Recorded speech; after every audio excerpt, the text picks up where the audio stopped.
11 দিনের পুলিশ হেফাজত খালিদ হোসেনের। রানীগঞ্জের ডাকাতিতে গ্রেপ্তার খালিদ হোসেন। নয়ডা থেকে গ্রেপ্তার খালিদ হোসেন। ধৃত খালিদ হোসেন বিহারের বাসিন্দা বলে জানা যাচ্ছে।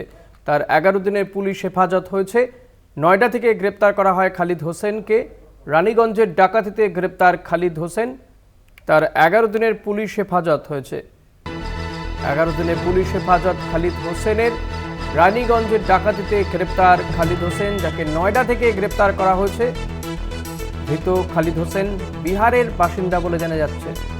পবিত্র বন্দ্যোপাধ্যায় রয়েছেন আমার সঙ্গে টেলিফোনে। পবিত্র, এই খালিদ হোসেন সম্পর্কে আর কি তথ্য পাওয়া যাচ্ছে? দেখো ঋষি, তোমাকে বলে রাখি যে এই যে খালিদ হোসেন, সেই খালিদ হোসেনকে বিহারের সে বাসিন্দা এবং তাকে নয়ডা থেকে রানীগঞ্জ থানার পুলিশ গ্রেপ্তার করে আসানসোলে নিয়ে আসে। এবং তোমাকে এইটুকু জানাতে চাইছি যে এই খালিদ হোসেন খালি রানীগঞ্জের যে সোনার দোকানে ডাকাতি তাতে নেই, আরো অন্যান্য বেশ কয়েকটি জায়গায় যে সোনার দোকানে ডাকাতি হয়েছে তার মধ্যেও জড়িত আছে বলে পুলিশ অনুমান করছে বা পুলিশ সূত্রে আমরা জানতে পারছি। এবং তোমাকে বলে রাখি যে আজকে আসানসোলের যে আদালত, সিবিএম আদালত, সেই আদালতে এই খালিদ হোসেনকে পেশ করা হয় এবং পেশ করার পরে দুই পক্ষের আইনজীবীদের শোনার পর বিচারক 11 দিনের জন্য তাকে পুলিশি হেফাজতের নির্দেশ দেন। যদিও পুলিশ ঘটনার বিবরণ জানতে এবং তদন্তকে এগিয়ে নিয়ে যেতে 14 দিনের জন্য নিজেদের হেফাজতের জন্য আবেদন করেছিল, কিন্তু বিচারক শুনানি শোনার পর এই খালিদ হোসেনকে 11 দিনের জন্য পুলিশি হেফাজতের নির্দেশ দেয়।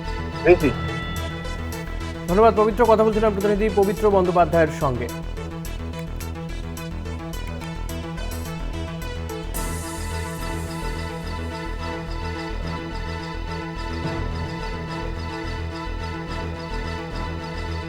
রানীগঞ্জের ডাকাতিতে গ্রেপ্তার খালিদ হোসেন, তার 11 দিনের পুলিশ হেফাজত হয়েছে বলে জানা যাচ্ছে। বিহারের বাসিন্দা, তাকে নয়ডা থেকে গ্রেপ্তার করা হয়েছিল।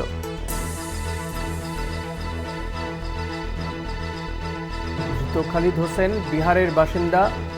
রানীগঞ্জের যে ডাকাতি ঘটনা ঘটেছিল সেই ঘটনায় গ্রেপ্তার করা হয়েছে এই খালিদ হোসেনকে। নয়ডা থেকে তাকে গ্রেপ্তার করা হয়েছিল বিহারের বাসিন্দা এই খালিদ হোসেনকে, যার 11 দিনের পুলিশ হেফাজত হয়েছে।